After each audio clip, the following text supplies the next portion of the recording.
everybody, I'm Karl Wells. My guest today is a multi-talented, award-winning theater specialist. She has taught theater. She has made theater. She's even created several theater companies here in Newfoundland and Labrador. And currently, a project that she's absolutely passionate about is the ongoing adventure called Perchance Theatre of Cupids. It's my pleasure to welcome Danielle Irvine. Welcome, Danielle. Thank you so much, Karl. I have to ask you, when you were a little child, were you aware at all of theater, live theater? My mom used to take me to see shows, and so I did go see theater at the time and loved anything at the Arts and Culture Center. I mean, who didn't love to sit in those chairs and look up at those lights, right?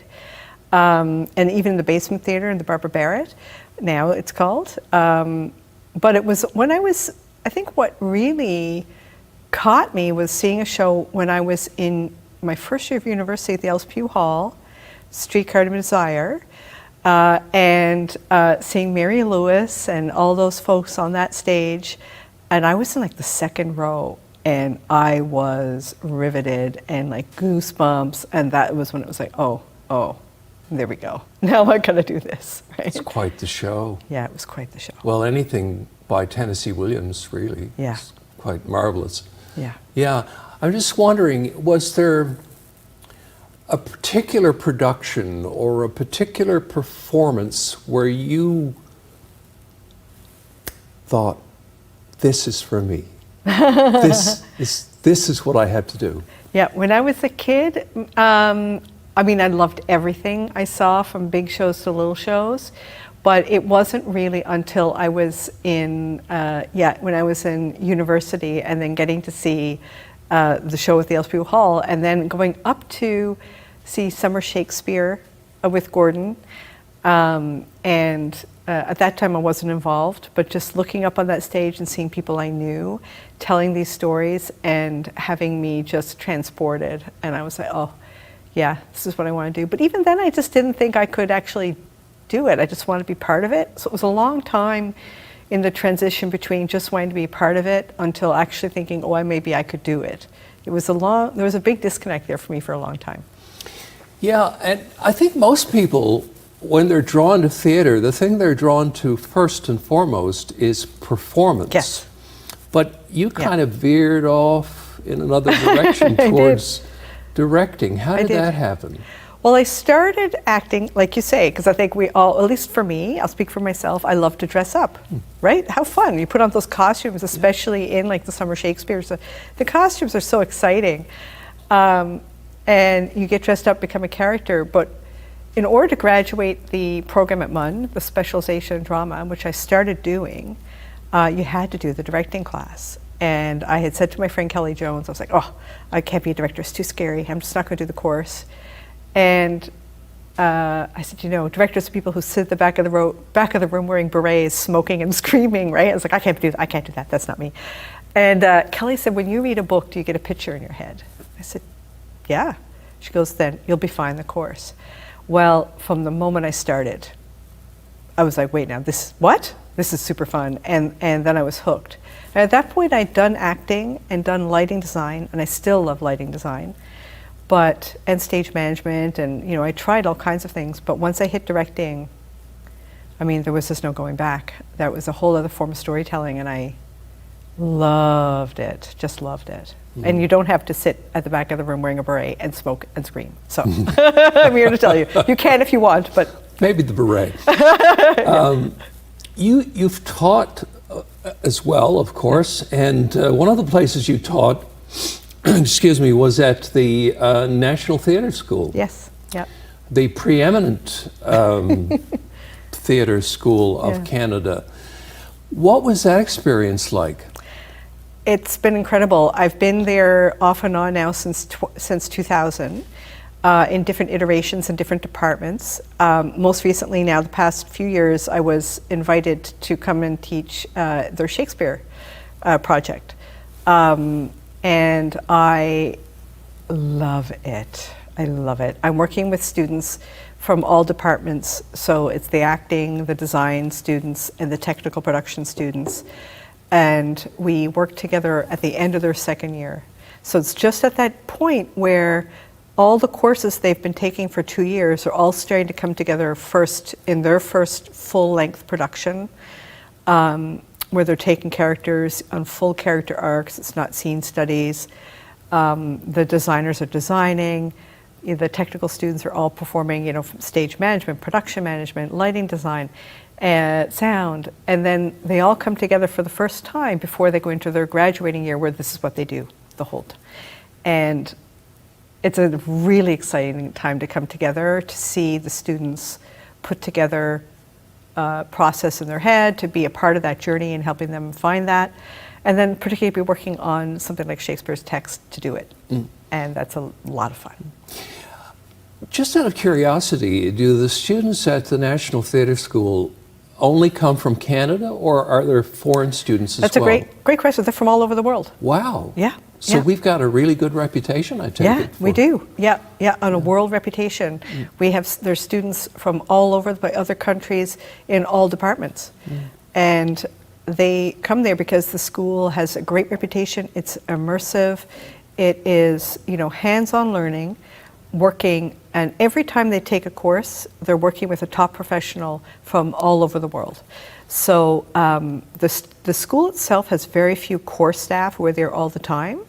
They have that backbone that's kind of overseeing the students' journey, but they're bringing in top professionals from all over the world who work with these students. And then, a big part of the learning then is what's happening all over, and it's, what's happening in the industry now, but it's also networking. Right? So if those students write me now, I'm like, oh yes, I work with that student. I know what they're like, and I'd love to see you audition for something, or I'd love to help connect you to somebody, right? And because that's how we get to know each other, is through the work, right? And we develop a process. I guess one of the reasons why we have such a great reputation is largely due to the Stratford Festival in Ontario, which is internationally acclaimed. And you got to work there as an assistant director. Yeah. Now, what exactly does an assistant director do? I did too. So as an assistant director, I was really lucky. I worked with 2 directors over my time there as an assistant outside the conservatory. And then I also did the conservatory, and I was the first director to go through the conservatory. So it was a really big deal back in the day, and a thrill, and still is. But as an assistant director, you get to be really close to the director through the entire process, from top to bottom, from design, concept conversations. You're inside learning how a director at that level thinks, how they communicate their ideas, how they develop an idea with a team, and then how you take that and then bring it to fruition during the season, during rehearsal and production. So I got to be very close with, my mentor director, David Latham, who I am just so lucky to have been on this journey with David now. Highly respected. Yes, and I'm so lucky to have gotten to work with him multiple times now. I think William Hutt has had some wonderful things to say about him. I would say that would be true. Yeah. David is he's incredible. He's an actor's director. Every actor who's worked with him would say that. He really knows how to bring out the best. And so seeing how he would communicate with the actors in rehearsal, then we'll go away and talk about it. I'll say, so David, in that moment, why did you say this, One of the most transformative moments for me was during that time, myself and David were talking after rehearsal. I said, David, this moment here, the actor just wasn't seeing this moment. Why didn't you just say it? And he said, I trust them. They're professionals. And if they make the discovery themselves, they own that discovery and it'll always be there, as opposed to them repeating something I've told them to do. And that changed how I work completely. I used to feel like I had to have the answers. I had to have them right then and there. And now I have a much more confident ability to give space for discovery, not just for the actor's discovery, but for my own, right? Like when you give space to something. I always say, I'm going to noodle on it. And now more people are saying that in the Perchance world, which is great. And it gives us time to not leap right in, but to kind of give space. And I'm really grateful to have learned that from David. And then I was continuing that when I did a workshop with Peter Brook. So Peter Brook is, one of the world greats. Renowned. Yeah. He film and stage. Film and stage, director. yeah. And he just passed away this year.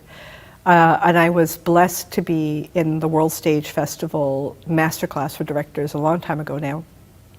I was the youngest person in the room. And I was there because of the Canada Council, thankfully, had managed to make that work.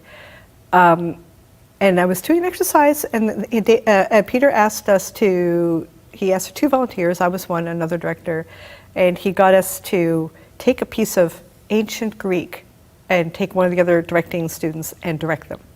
And I happened to go first, and I was just going through my process, which is, slow listening, contemplating, and, listening to the feel of the word in the mouth, the sound of the word in the mouth, the rhythm of these words. What does that tell us? What can that give us physically? And after about 20 minutes, we'd only gotten a few lines in. And then he said, okay, the other director can get up. And then that director went up and said, you're in a venue, there are 2,000 people there, you need to convince them of this, this, and this. And the actor took that piece and instant scene, instantly riveting. And I was like, I felt, oh my God. And then Peter said to the group, he said, okay, well, who do you think was the more successful director? And 100% of the people said the other. And I was absolutely dying on the, and these are directors from all over Canada. I was just dying. And then he said, well, I thought Danielle was. Wow. I know. And people were like, why? He said, well, because she was giving space for discovery and creativity and curiosity. And I mean, it changed my life, right? It changed my life. And it gave me permission to work that way. And that's what I do. And people are like, what decision? I'm like, wait, it'll arise. It will arise. And then when you have to, of course you do. But you wait as long as you can to really just allow what's underneath that's happening between the actors, the text, each other, the space, in all of us, to see what's going to arise. And then it does. I didn't have the privilege of seeing any of his work on stage, but I did see, and you probably have seen it, his film of King Lear, starring Paul Scofield. I have not seen it. I've only seen images in a book. Which is a remarkable film. Yeah. And if you ever find it, please look at it. I will. It's a remarkable rendering for film of King Lear, I thought. Anyway. But who cares what I think? No, I care. and King Lear is one of my favorite plays. Yeah. It is, if not my favorite. Yeah, me too. Yeah. So let's talk about the fact that you are, and you've called yourself this, a Shakespeare nerd. How did that happen? Was it? That's a great question. An early experience? Well, I do remember being in grade 8 and picking up Romeo and Juliet and reading it and Oh, you did Romeo and Juliet. Yes. It was, in my day, it was Macbeth. Right? Yes. Also did that too. Love that play. I loved it. I loved the story. I loved that it was so close to my age, the characters in it. I loved digging into the language. I love the power of those words. The evocative nature of the poetry is, it lights my brain on fire, and I adore it. And I adore that, Shakespeare can write about something so deeply philosophical like to be or not to be. That is the question. And then can also write about characters who are just in love, to love him is hopeless, right? And have these characters just talk about being in love from this place of unrequited love. And that he explores the human experience, and you find yourself either in those characters or those characters, and they're so vivid, and yet he finds a way to put words in their mouth that you're like, oh God, I wish I could have said those words like that. What a great turn of phrase, you know, and yeah, I love it. Yeah. Such a sad ending, though. Yes, Romeo and Juliet, Yeah. absolutely, Yeah. absolutely. Yeah. And I guess it's important for the conversation. You know, it's important when I do that with grade 8s now, myself and Paul Wilson, who works with Perchance quite a bit. You know, we go in, we do work in Art Smarts, and we've had such a great time talking about that play and love, but also about, you know, stepping back before we get to that point, you know, and having conversations as opposed to getting carried away like they do. I want to bring things back to Newfoundland and specifically Belle Island. You started a theater company called First Light Productions, and your first production took place in situ, I guess, on Belle Island, and it was about the history and the mine on Belle Island. Just talk about all of that and how it came about. Well, I graduated NTS in '96, and upon return, my friend Anastasis came to me and she said, we should start a theater company together. Because she was graduating business school in the coming year, and I just graduated theater school, National Theater School, and so we decided to put together a company, and she said, you know, she was really interested in the history of Belle Island, and so we read Gail Weir's book, and then we went over and drove around. And I also have a tourism background. And so we kind of pitched some ideas. I said, you know, there's a lot of history to Belle Island. It's more than just one story, it's a lot of stories, so why don't we make it an immersive experience? And so out of that grew the idea that it started on the ferry, and then it went across and got on a bus, and it went all around Belle Island, and then it went down in the mine. And it was this huge 3-hour extravaganza with, you know, a tour guide who wanted to work on the Love Boat, but gets seasick. So he's riding the Belle Island ferry back and forth until they get over their seasickness. And then these ghosts would take over the tour, right? And that show was so wonderful because it really brought you into the living experience of the history. And we brought these characters alive, and we had, at the time, you know, Robert Chafe was one of the writers, Sean Panting wrote the music, and helped write the script. Selena Asgar helped write the script. Alan Hocko, who a lot of people know today, that was his first, you know, professional role there, or one of his first. Patrina Bromley, Leah Lewis, like Mike Butler, I'm trying to remember, and a whole bunch of Belle Islanders. We brought an amazing group of Belle Islanders and created the show, and it was crazy. And we were kids, like 23 and 26. And we just got this bee in our bonnet about making this show real. And, you know, I think government were kind of afraid of us because we were so passionate about it. And eventually they funded it and we built it, and it was there for 3 summers. Excellent. Yeah. And then you also had a hand in starting the Shakespeare by the Sea Festival. That's right. Now, that took some chutzpah, because how did you have the confidence that something like that would work in Newfoundland? Well, what's funny is Aidan Flynn came to me and said, I've got an idea, come in my truck. So we got in a truck with a few other friends and drove out to Flat Rock. And he said, what do you see happening here? I'm like, I don't know. He goes, Shakespeare. And I'm like, what?